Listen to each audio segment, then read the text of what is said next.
What? Do I know what darkness looks like? Well, I'll tell you two things. I've looked in the mirror, and I've been a Pokemon content creator for 3 years, so you tell me, buddy. Hey, what's good, Joe? Soul here, and welcome back to the story mode. A quick note of reference for anybody that doesn't get my beginning joke there. I am a black man, so moving on. At this point in time, we are in the middle of January, meaning that we are patiently waiting on the official announcement for the Pokemon Day Presents that's likely to happen on February 27th, well over a month from now. We've still got a couple of things to talk about, and before we get even a glimpse of Generation 10, which is definitely happening this year, a major anniversary year for Pokemon, there is one thing I did want to talk about in particular. One of the primary things that me and a lot of other Pokemon fans want to see going forward is this series learning from its mistakes from past entries. In the case of Legend ZA specifically, I think that there are a lot of good takeaways from this game and a lot of negative takeaways that we can learn from going into the next generation and beyond. However though, unfortunately, it seems that there do seem to be a couple of chains that restrict Generation 10 from learning specifically from ZA, and I'll tell you why in a little bit. For now though, why don't you go ahead, sit down with a nice cool glass of lemonade. It's about lunchtime at this point, so why don't you go ahead, warm up some ranch so that you could dip your shrimp in there while we talk about a couple of things that Generation 10 could potentially learn from Legend ZA. Heads up, I apologize in advance because a lot of you have probably heard some of this stuff before. However, sometimes it just cannot be stated enough when it comes to the necessity of improvement. So let's just jump right into it. First things first, they need to pick a lane. Either we have fully animated cutscenes with voice acting, or we don't. You, I, and plenty of others who have been playing Pokemon since it's been introduced to home consoles can definitely agree that the no talking situation, the no voice acting situation with fully animated cutscenes is getting really old and it is not working and it is dire now. You would think that after the general Western reception of what happened in Generation 8, they probably would have learned a thing or two about how to go about handling the situation, but it has only progressively gotten worse, and in the weirdest way possible. I'm almost certain that this is like the only situation in which I have heard people upset about the fact that the animation is improving because we have these awkward ass cutscenes. Granted, there are people out there that are simply complaining because they don't like the prospect of cutscenes in their video games at all and they have no patience for it.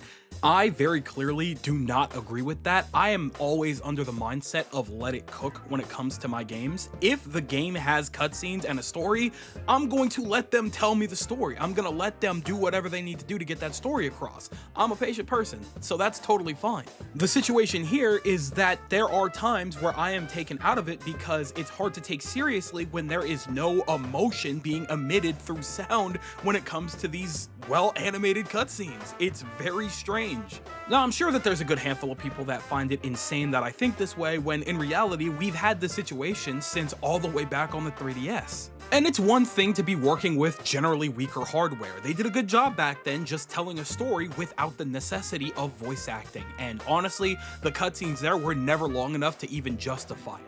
I'm sure that a lot of you, like me, figured that by the time Pokemon made it to its second major Nintendo home console, that this silence situation would be well and behind us. And yet, apparently, that couldn't be further from the case. So, we need to go about this one of two ways going forward for this to not be a problem for anyone anymore. One, if we're gonna go the text-only route, then we need to see more emotion from these characters during general dialogue. So we need kind of like a The World Ends With You type situation, or maybe even a Persona type situation if we have to go about it that way, so that we can have a visual idea of what these characters are feeling. If we're not gonna take advantage of sound for whatever reason, then we need to take more advantage of the visuals. I think it's a pretty fair trade-off. The second and pretty much only other option is to just buckle down and handle business. Because at this point, most people would probably agree that we don't need to hear the game in our specific nationality. As long as there is some type of voice and emotion behind the text, then that is all that matters. I'm totally fine with Japanese dub. Most people probably are, more than they even realize. Hell, a lot of Westerners are constantly switching to Japanese dub anyway, even if there is an English dub option, just because they're perfectly fine with just reading the text as long as they hear the proper emotion.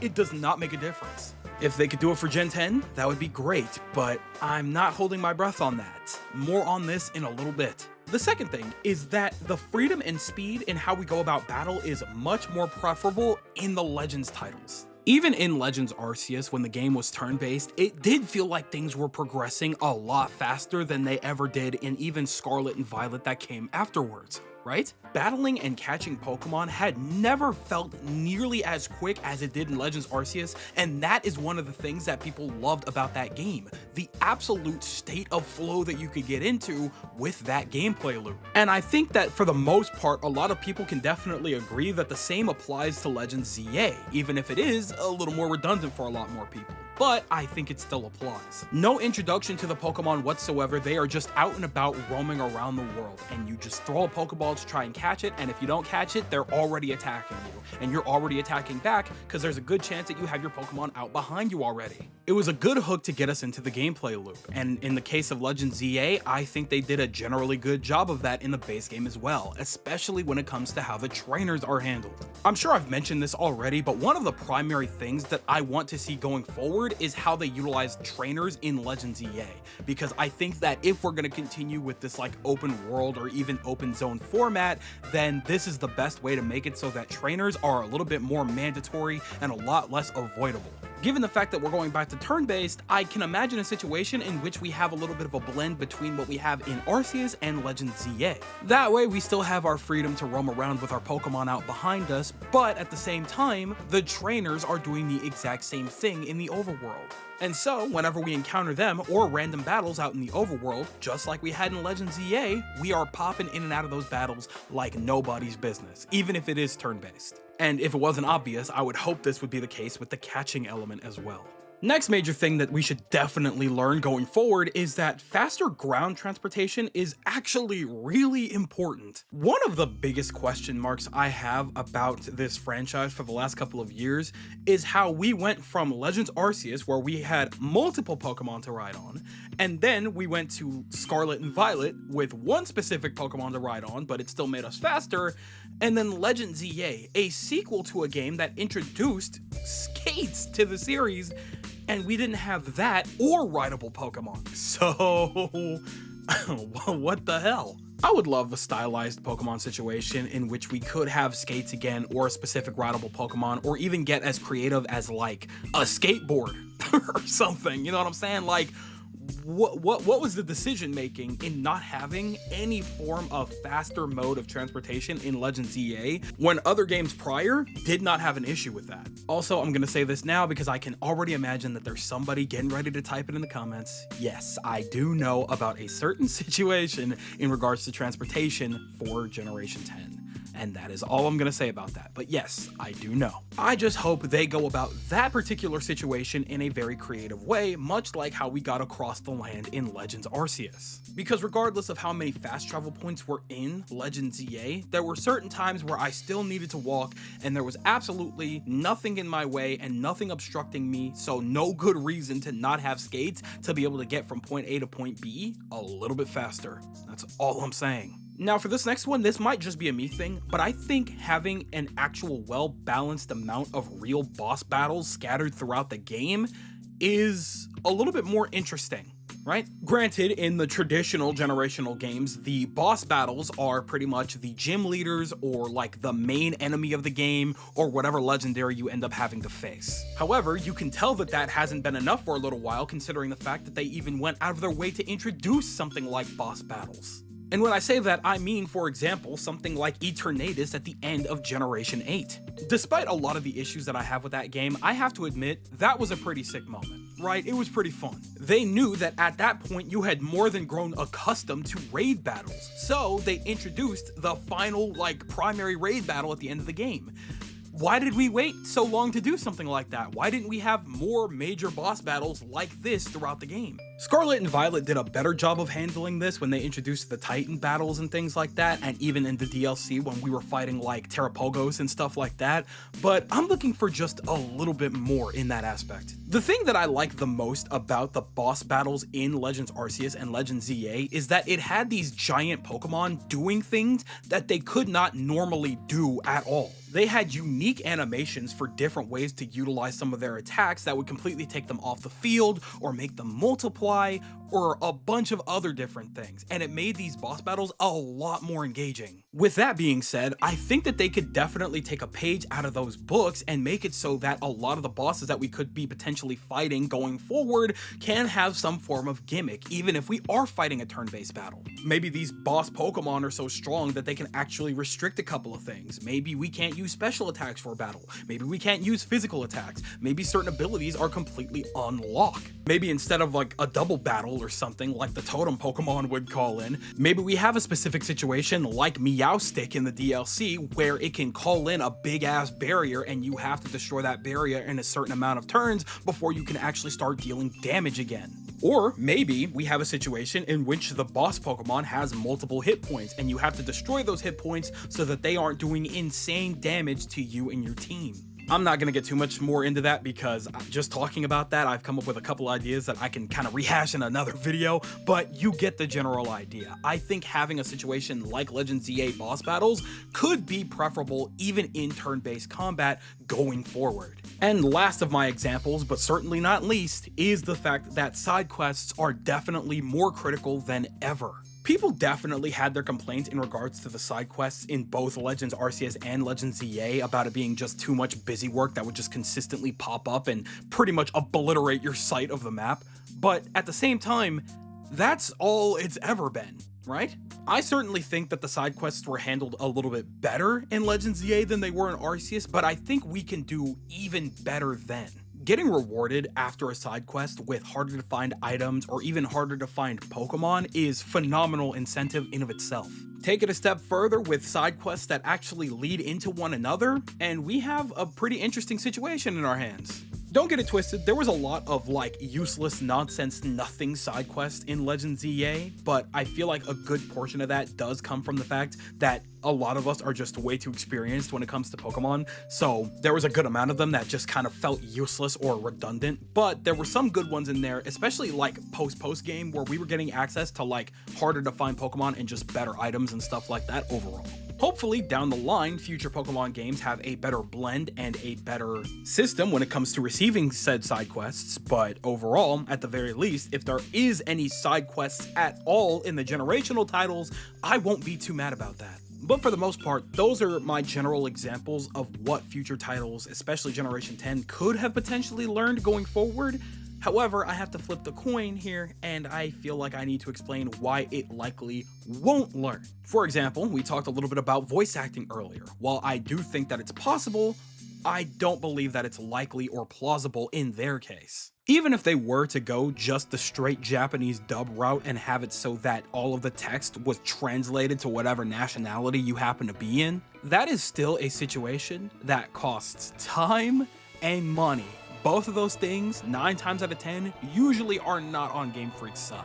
I forgot who I was having this conversation with, but somebody presented the idea, the real possibility that the budget that they have for the next mainline titles could potentially have been put into voice acting. And I really don't think that would be a good idea. Not because I don't think that actors shouldn't get paid for their work, they absolutely should. However, I would want them to take as much advantage of that bigger budget as possible and put that into the designs of the game in of itself, because if they're effectively doubling the budget, they need to show out as much as humanly possible so that when the games are good and they're reviewed well and things like that, they can up the budget again for the next major titles, and improvement just continues. So overall, as cool as something like voice acting could be, I don't know if I want it if it's going to be at the sacrifice of general game quality, which we can't take any more risks on as is. After that, as much as I would love something like boss battles to be present in the generational titles, regardless of if it's turn-based, I don't really see that happening in the way that I'm imagining, because that's kind of what raid battles are for, I fear. And I don't see that concept leaving anytime soon. We were asking for challenge, and when it comes to the generational titles, those raid battles are that challenge. That's why they made some of them so ridiculously tough sometimes. As we've seen time and time again when it comes to this franchise, when they find something that works, they usually do their best to stick to it. Raid battles have essentially been their answer to like everything when it comes to boss battles, challenge, events, extra content. They just have abused it for the last 2 games, and I can't imagine it's gonna stop there. So to go out of their way to make more unique boss battles, you know, it would be cool in theory, but I don't see them going out of their way, in all honesty. And while I could go on and pretty much debunk pretty much everything that I've said up to this point, the biggest problem, and probably the primary reason as to why my hopes are a little dashed when it comes to Generation 10 and learning anything from Legends EA, is because these 2 games were in development around the same time. I'll say this much, the one little thing that does give me a little bit of hope is that when they took that little break in 2024, not releasing anything Pokemon related, Pokemon ZA got a little bit of a buff during that time, but so did Generation 10. There's also the fact that this game is going to be a Switch 2 exclusive, meaning there is a good chance we will at the very least have some form of functioning quality. But you never know with Pokemon, I fear. Other than that, the thing that scares me is that we're looking at another Legends Arceus and Scarlet and Violet situation, in which we see a lot of unique fun aspects that could definitely progress the series a lot more and a lot better, but they're not taken into account because these games that are upcoming right now didn't really cross-reference the Legends titles at all. Granted, it's possible that they did implement a couple of ideas here and there from what they learned with Legends Arceus, but at the same time, I don't know. It's really hard to say whether or not they would really go out of their way to implement some of that stuff. So when it boils down to it, I'm really just sitting here kind of hoping that at some point during that extra year, they did take the time to communicate a little bit more and we could see the results of that. But unfortunately, at the end of the day, no matter what, Pokemon Company has seen a formula that works when it comes to the games, and because of that, Game Freak is always going to be on a hefty time crunch, so it might not ever matter how much time or how much of a budget they get.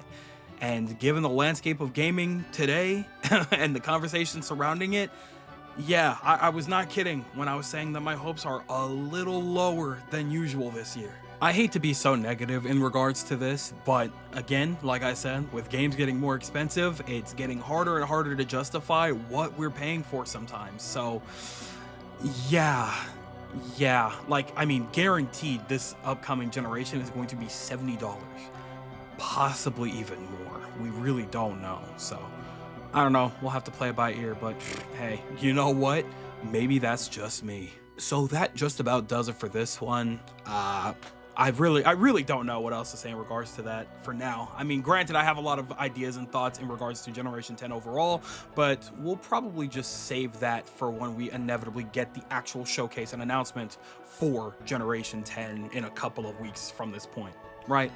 And until then, you know, I'll just be talking my talk, whatever, doing my comparisons. I do have a couple more things that I want to talk about before that day. And also, again, I have been extremely active on my second channel. If you want to go see that, I have a new weekly structure where we talk about one specific thing per week. So you might want to tune in because you'll probably see something that you'll like, almost guaranteed. So link always in the description. But with that all being said, I'm passing the mic over to you guys, and I want you guys to tell me everything that you're thinking in the comment section below.